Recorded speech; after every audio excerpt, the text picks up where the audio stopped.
Morning, everyone. Oh, I didn't move my mic, did I? Okay. Make it a little closer. There we go.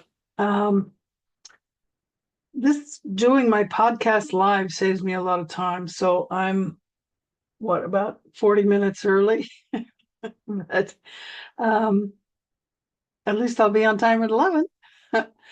um, Today or this week, I thought I would talk about what it means to work through your feelings.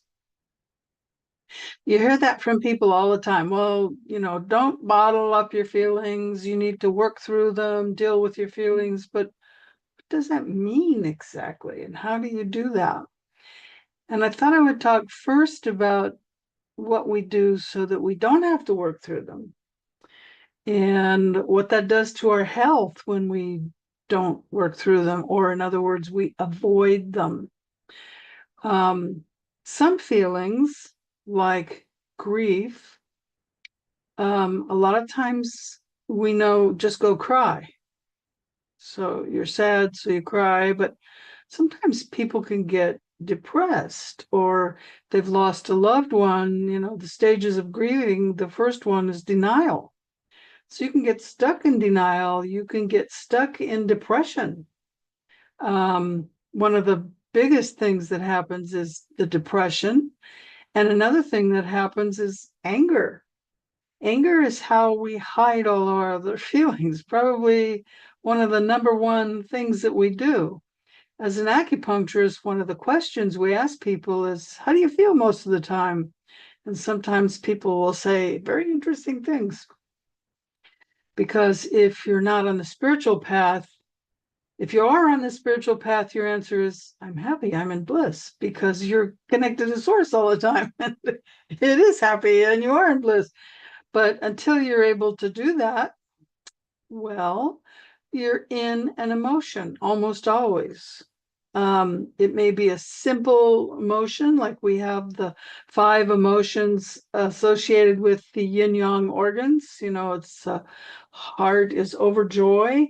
You see people that they just laugh all the time. They're always out loud laughing for no reason. That's overjoy. The opposite is depression. Liver is anger. Spleen and stomach is worry. And there's actually a worry pulse. I can feel it. People don't come in and say, well, I worry a lot, but I feel their pulses to see what's really going on that they didn't mention. And I go, oh, you worry a lot. And I go, how did you know that? It's in your pulse. Okay. It affects your whole body when you worry. And then you have the kidney, urinary bladder, and that is fear. So those are like the big umbrella feelings, but then there's lots of little nuances under that, jealousy and all kinds of other, what the feelings are. I don't need to explain that to you. And we tend to gravitate to a feeling or a mental process that allows us to avoid dealing with our feelings. And one of those, of course, is anger. Anger, if you study timeline therapy, it's it's like a type of hypnosis where you teach the client a process and you take them to the first point in their life where that feeling happened, and then you have them work through it. You teach them how to work through one or two, and then you just let them, while you hoard the space, you let them work through that whole chain of events. It's like we call it like popping beads, because your feelings are attached to each other. So maybe when you were 3 and you don't even barely remember anything, something happened. And then every time something else that reminded you of that happened, it gets connected to it. And that's what, over time, a simple little feeling can be monumental, because we have all these feelings behind it. And so in timeline therapy, we pop all the beads so that you don't have that anymore. You don't get triggered so easily. And when something happens, you're not so overwhelmed by it. So anger is one of those feelings we use to hide what's underneath, what's going on underneath. So a lot of times I'd say to someone, what's do you feel right now? Well, I feel angry. Okay, so we'll we'll work through that. We'll talk about it. And it turns out, I could tell by their pulse that the liver wasn't the problem. Maybe it was the kidneys. Maybe it was the stomach or the spleen, which are very common triggers that people don't want to admit to. A lot of people don't, well, I'm scared. Well, what are you afraid of? Or, oh, I left out the lungs. Or we have all this grief. And grief is another one that will hide. As you go through the stages of grieving, it's denial. And then you can get depressed because you just are living in denial. And then you get angry, right? Well, that's the liver, but you haven't dealt with the lungs yet, the lungs, large intestine. So many times our feelings are layered because we don't want to address the real underlying issues. So how do you deal with some of those other issues? Like I was talking to someone one day and she said, I'm so angry, I just don't know what to do. And I said, do you have a hammer? Yeah. Do you have nails? Do you have a piece of wood in the garage? Yeah. Go pound nails. When I was in corporate America decades ago, I taught, I was in, well, anyway, I did racquetball. What do you call it? Boy, my mind went blank. Tournaments. So I used to go to racquetball tournaments and win because I'm left-handed, and a lot of people don't know how to play against a lefty. So I was very active, and when I was upset about something, that ball was somebody's head. Whack, whack. And that's how I dealt. Of course, I wasn't very spiritual back then. Today, I don't deal with anger that way. I send the person love and myself. I resolve the conflict energetically and I send them love. It's a much better way to resolve conflicts. But if you don't have any other way, you don't know different meditation styles to help you work through. If you don't know, go to Home for Success. It will teach you lots of free meditation styles to help you deal with your feelings. But let's say you just try that and it didn't work for you. Okay, pound nails, pound something that isn't going to hurt anyone or anything. Chop wood, garden, pull weeds, do something to release the energy. The other thing you can do, so some feelings are not as energetic as anger. So you may need to spend some time looking within. And if you're not able to meditate, what I suggest to people is to consider sitting in front of a mirror, standing, whatever, looking yourself in the eyes. Okay, you know the saying, eyes are the windows to the soul. Look at your soul. What do other people see when they look in your eyes? Look at your eyes and start talking to your subconscious self. Now, you can do that in a meditation if you're able. You can do that with self-hypnosis. But if you're having trouble because the emotion is overwhelming, look at yourself in the eyes. Start with, I love you. If you don't love yourself, nothing's going to work out. You're not going to fix anything. Love starts at home, right? Starts with you, starts internal. And if you can't look in your eyes, you keep looking away, you need to work on that. That's the first thing you need to fix. I love you. Now, what are you feeling? And you look in your eyes. Tell me you haven't looked in someone's eyes and could tell exactly what was going on in there. People can't hide their feelings. It's all over their face. It's in their eyes. If they're sad, their eyes look sad. If they're happy, their eyes look happy. And if they're upset about something for whatever it is, if they're afraid, and there's a lot of emotions going on, and I'm not going to say those emotions aren't justified. Sometimes emotions are justified, but you still need to work through them. Otherwise, you can end up with PTSD. I actually had a dream last night where I had PTSD and I needed to heal it. I don't have PTSD right now. I don't think I do. But I was up at 3 a.m. and doing this unbelievable meditation. And I went, why did I have that dream? And it wasn't the PTSD that was the important part of the dream. It was something else. And during the meditation, I got the information. So dreams are important, and meditation for getting the answer. And like I said, if you don't understand how to do meditation, check this out. It's free. And there's no dogma, by the way. I don't care what you believe. Whatever you believe, it's okay. You don't have to change your beliefs. But the other alternative is, besides just if you're sad, lay down on the bed and cry it out. And if you're depressed afterwards, you didn't cry it out, go look in the mirror, start talking to yourself in the mirror. I've read that very intelligent people talk to themselves. Okay, so just close the door if someone else lives with you and tell them you need a moment to yourself. You need to work something out, and close the bathroom door, look in the mirror, and they probably won't bother you if you tell them you need to work something out, and just stand there.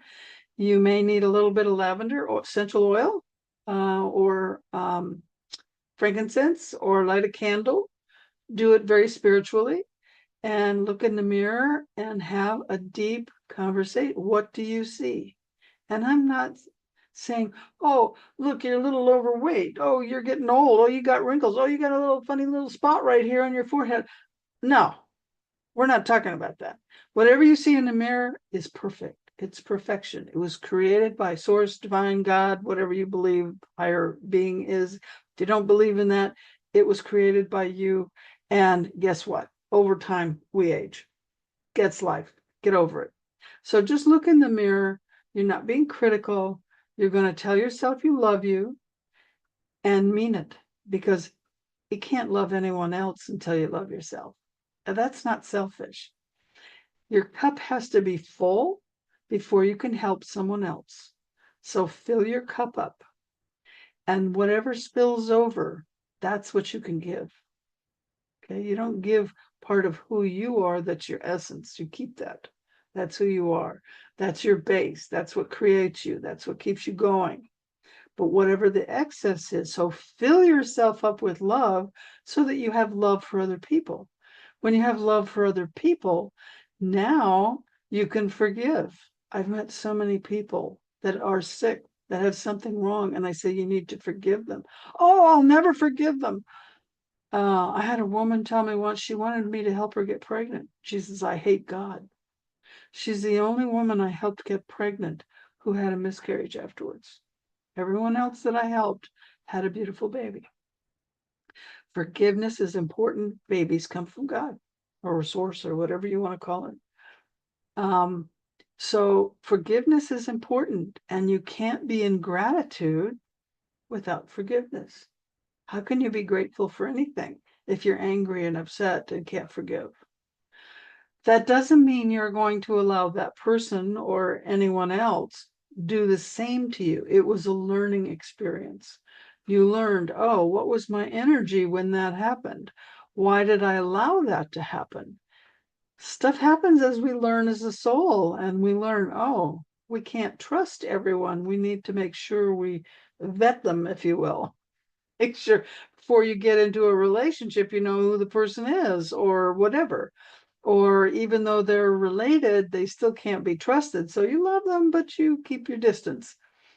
So these are things that we learn over time, but we don't hold a grudge, because that hurts us. It doesn't hurt them, it hurts us. Okay, and it creates negative karma for us. So forgive them, let it go. Forgive yourself for holding the resentment. Okay, gotta forgive yourself first. Whenever you see the person again, you're courteous, you're polite, but you don't engage. Okay, you just keep your energy to yourself. You let them keep their energy to themselves. So that's how you work through your feelings. Now, sometimes you look in the mirror and you just go, oh, I'm just sad, or I'm angry. And if no matter what you do, you cannot work through the feeling, then you need to talk to someone. It may be a therapist, it may be a coach, it may be a friend who knows how to listen without interrupting and just holds the space. The idea is for you to talk out loud. Believe it or not, when we say something out loud and we hear it, it's processed different in our brain than when we just think it. So if you just think it, it's processed just internally and it kind of floats around.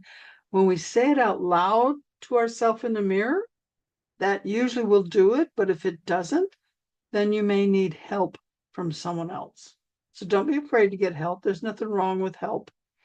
When I went through my divorce, I had government clearances and I knew I needed help, but I didn't want to go get help because I didn't want to lose my clearances. And then it got so bad, I said, you know what, I can't take it anymore. And I went and got help. And then I found out, oh, you don't lose your clearances when you get help. You lose your clearances if you don't get help and you start screwing up your life. So get help if you need it. And if you don't have the money, find go to a church. You know, if you're a member of a church, usually the reverends or the ministers or the deacons, go to a prayer meeting and say, you know, I'm having this problem, please pray for me, you know, whatever your religious belief does. And if you don't have one, pick one, go there. That's what reverends are trained to do. They're trained to coach. I know I'm a reverend in 2 different churches. So, you know, we're trained in how to counsel people and hold the space while they talk. And okay, they may try to convert you to their belief. Okay, fine. You can go with it or not, whatever. I'm not pushing religion. I'm not religious at all, but it is a way to get help.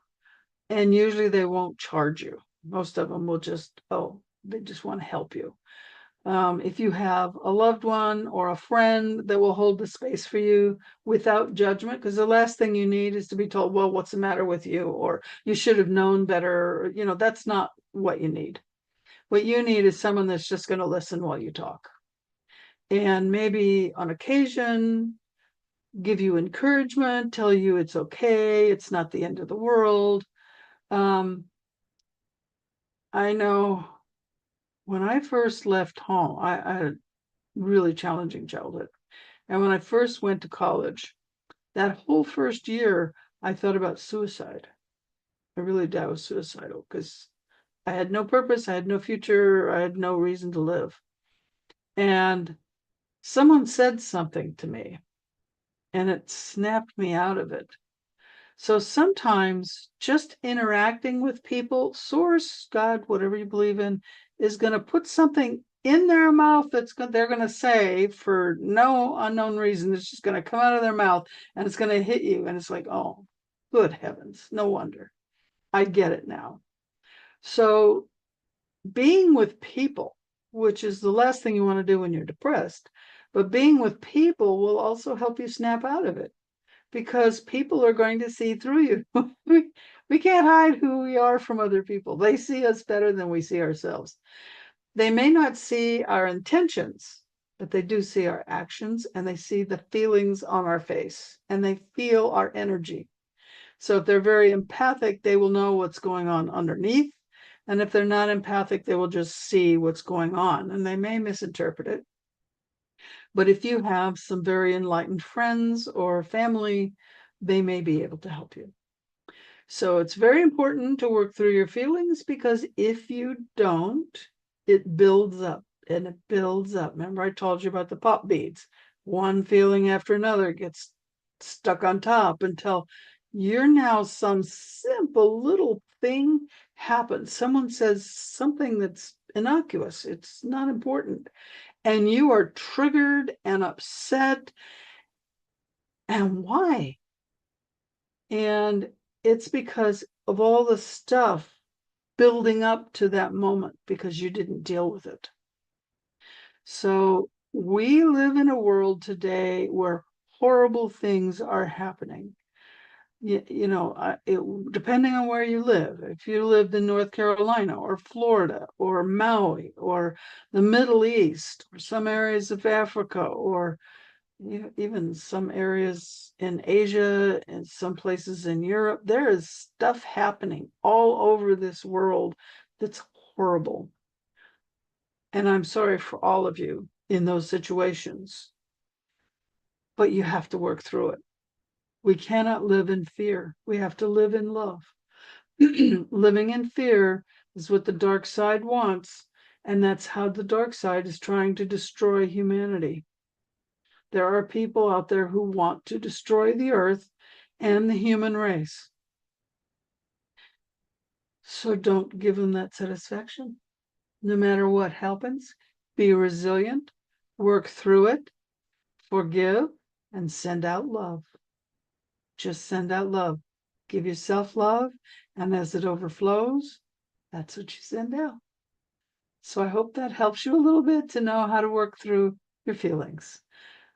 So if you would be kind enough to, go down below there and click the like and subscribe, and then share this with someone you think maybe could use some help with dealing with their feelings, I would really appreciate that.